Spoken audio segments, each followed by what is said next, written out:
Hi all. இது Kanyakumari road trip டே 2க்கான video. நாங்க hotel ஜெபசக்தியில தான் ரூம் புக் பண்ணியிருந்தோம்.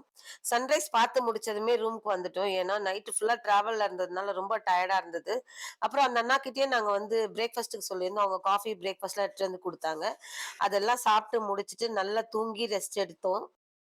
மதியம் ஒரு 1 மணிக்கு மேல தான் நாங்க எந்திரிச்சோம். அதுக்கப்புறம் ஒவ்வொருத்தரா ரெடி ஆனோம். ஆக்சுவலா அந்த அண்ணா 2 ரூம் எடுத்துக்க சொன்னாங்க. ஆனா நாங்க 5 பேருமே ஒண்ணா இருக்கணும் அப்படிங்கிறதுக்காக இந்த ஒரே ரூம்ல நாங்க 5 பேருமே அட்ஜஸ்ட் பண்ணி இருந்துக்கிட்டோம். இந்த ஹோட்டல் வந்து எங்களுக்கு ரொம்பவே புடிச்சிருந்தது. ஏன்னா வந்து ஸ்பேஷியஸா இருந்தது. ஒரு கிச்சனும் இருந்தது. எக்ஸ்ட்ரா பெட்டும் குடுத்திருந்தாங்க. இந்த என்வைரன்மென்ட்டே ரொம்ப நல்லா இருந்தது. சுத்தி கிரீனரியா இருந்தது. அப்புறம் நம்ம காருமே நம்ம கண்ணு முன்னாடி பார்க் பண்ணிக்கலாம். நெறைய ஸ்பேஷியஸா இருந்தது. ஸோ நெக்ஸ்ட் டைம் நான் கன்னியாகுமரி வந்தா கூட இந்த ஹோட்டல் தான் நான் புக் பண்ணுவேன். ஒரு வழியா ரெஃப்ரெஷ் ஆயி நாங்க வந்து திருவனந்தபுரம்ல இருக்க பத்மநாபபுரம் பேலஸ் பார்க்க போலான்னு சொல்லிட்டு கெளம்பிட்டோம். காலையில கன்னியாகுமரி கடற்கரையில ரூ. 50க்கு வாங்குன கண்ணாடிய மாட்டிக்கிட்டு பத்மநாபபுரம் பேலஸ் நோக்கி போயிட்டுருக்கோம். மணி 3. நாங்க ஸ்டே பண்ணியிருந்த இடத்துல இருந்து Padmanabhapuram palace 31 kilometre. Kulasekaram, Suchindram bypass வழியா நாங்க பத்மநாபபுரம் பேலஸ் போயிட்டோம். போற வழியெல்லாம் 2 பக்கமும் பசுமையா வயல்வெளி, மலைகள், அதுக்கப்புறமா வந்து விண்மில்ஸ்லாம் நெறைய இருந்தது. இதெல்லாம் அப்படியே பார்த்துக்கிட்டே நாங்க நாகர்கோயில் ஜங்ஷன் ரீச் ஆயிட்டு, அதுக்கப்புறம் அப்படியே பத்மநாபபுரம் பேலஸ் ரீச் ஆயிட்டோம். அறைக்குள்ளே மழை வருமா? வெளியே வா, குதூகலமா? இந்த பூமி பந்து எங்கள் கூடை பந்து. இப்படி பாட்டு கேட்டுக்கிட்டே நாங்க கன்னியாகுமரி டூ பத்மநாபபுரம் பேலஸ் வர்றதுக்கு எங்களுக்கு 1 ஹவர் ஆயிடுச்சு. பத்மநாபபுரம் அரண்மனை. இந்த பேலஸ் இருக்கிறது வந்து கன்னியாகுமரினாலும், இதோட full ownership and maintenance Kerala government தான் பாத்துக்கிறாங்க. இந்த பேலஸ்ல நம்ம ஃபர்ஸ்ட் பாக்குறது இந்த பூமுகம் அப்படிங்கிற வுட்டன் சீலிங் தான். இந்த சீலிங்கோட ஸ்பெஷாலிட்டி இதுல கவர் பண்ணிருக்க 90 டிஃபரெண்ட் தாமரை ஷேப்ஸ் தான்.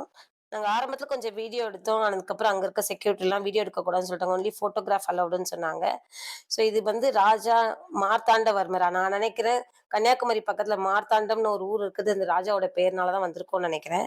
மந்திரசாலை. இதுதான் அரசவை கூடுற இடமா இருந்ததுன்னு சொன்னாங்க. இது ரொம்ப சிம்பிளா இருந்தது. ஆனா உள்ள வெயிலே தெரியல. நல்ல கூலிங்கா இருந்தது. அதுக்கு காரணம் இது கட்டுப்பட்ட விதம்னு சொன்னாங்க. ஒரு பெரிய டைனிங் ஹால் இருந்தது. இந்த டைனிங் ஹால்ல ஒரே நேரத்துல 1000 பேர் உட்கார்ந்து சாப்பிட முடியும்னு சொல்லிட்டு அந்த பலகையில போட்டிருந்துச்சு. இந்த பேலஸ் வந்து இரவி வர்ம குலசேகர பெருமாள் அவரால 1601ல கட்டப்பட்டுச்சு. பட் அதுக்கப்புறமா வந்து அவரோட மருமகனான மார்த்தாண்டவர்மர் வந்ததுக்கு அப்புறமா இத எக்ஸ்பேண்ட் பண்ணியிருக்காங்க. இந்த கட்டில் பத்தி சொல்லியே ஆகணும். இது ஒரு வுட்ல பண்ணல. 60 டிஃபரெண்ட் வுட்ல பண்ணியிருக்காங்களாம். இந்த பேலஸ் ஃபுல்லாவே பாத்தீங்கன்னா, கேரளா ஆர்க்கிடெக்சர் தான் பண்ணியிருக்காங்க. வீடியோஸ் அலவுட் இல்லங்கிறதுனால நாங்க வெறும் ஃபோட்டோஸ் தான் நாங்க நெறைய எடுத்தோம். தண்ணி தேக்கி வைக்கிற தொட்டி எல்லாம் கல்லுலயே கொடைஞ்சு எடுத்திருக்காங்க. இது பாருங்க ஹாட் வாட்டர் டப். இதுக்கு கீழ அடுப்பு வச்சு பத்த வச்சா ஹாட் வாட்டர் வந்துருமா. ஸோ இப்படிதான் நாங்க ஃபுல்லா சுத்தி பார்த்துட்டு இருந்தோம். இப்ப நம்ம பார்க்க போறது நவராத்திரி மண்டபம். நவராத்திரி டைம்ல இங்க ரொம்ப ஸ்பெஷலா இருக்குமா. நாட்டிய மங்கைகள்லாம் வந்து நெறைய டான்ஸ் ஷோஸ்லாம் நடக்குமா. 1795ல கேரளாவோட கேபிட்டல் வந்து திருவனந்தபுரத்துக்கு மாத்துனதுக்கு அப்புறமா இங்கே அரசவை பரிவர்த்தனைகள்லாம் ஸ்டாப் பண்ணப்பட்டிருக்கு.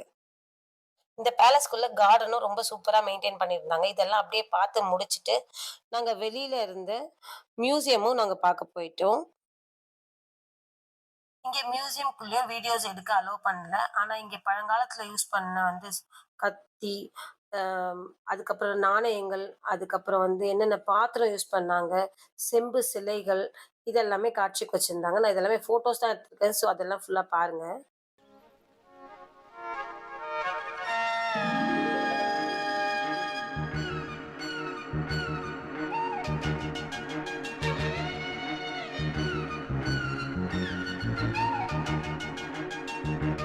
பேலஸ்க்கும், மியூசியம்க்கும் சேர்த்து ஒரே டிக்கெட் தான். ₹50 சார்ஜ் பண்றாங்க பெர் ஹெட்.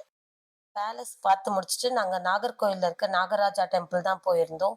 நாகர்கோயில்ங்கிற இந்த ஊருக்கு பேர் வந்து இந்த டெம்பிள்னால தான் வந்ததுன்னு சொன்னாங்க. இந்த கோயில்ல ஃபுல்லாவே வந்து காம்பவுண்ட் சுவர் ஃபுல்லாவே நாகர் சிலையா தான் வச்சிருந்தாங்க. இங்க பாரு நாகர் சிலையாவே இருந்துச்சு.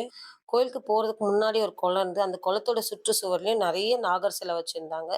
கோயிலுக்கு போறதுக்கு முன்னாடியே வெளியிலயே ஒரு அரச மரம் இருக்கு. அதுக்கு கீழ 108 நாகர் சிலை வச்சிருக்காங்க. அந்த சிலைக்கு அந்த 108 சிலைக்குமே மஞ்சளும், பாலும் ஊத்துறது தான் ஐதீகமா. ஸோ என்னோட ஃப்ரெண்ட்ஸுமே பார்த்தீங்கன்னா, 108 சிலைக்குமே மஞ்சளும், பாலும் ஊத்தி அவங்களோட வேண்டுதல் வச்சுக்கிட்டாங்க. மஞ்சளும், பாலும் கோயில் வாசல்லயே விக்கிறாங்க. இந்த வேண்டுதல்லாம் முடிச்சதுக்கு அப்புறமா நாங்க வந்து பூஜை பொருள் எல்லாம் வாங்கிட்டு கோயிலுக்குள்ள போயிட்டோம். கோயில்ல வந்து மூலவரா நாகர் சிலை இருந்தது. பின்னாடியே வந்து புத்தும் இருந்தது. இந்த கோயில்ல பிரசாதமா புத்து மண் குடுக்குறாங்க. கோயிலெல்லாம் நல்லா பார்த்து முடிச்சுட்டு நாங்க கிளம்பிட்டோம். இப்படிதான் எங்களோட டே 2 முடிஞ்சது. இந்த வீடியோ உங்களுக்கு புடிச்சிருக்கும்னு நெனைக்கிறேன். நெக்ஸ்ட் டே 3 வீடியோல உங்கள பார்க்குற வரையிலும் பாய்.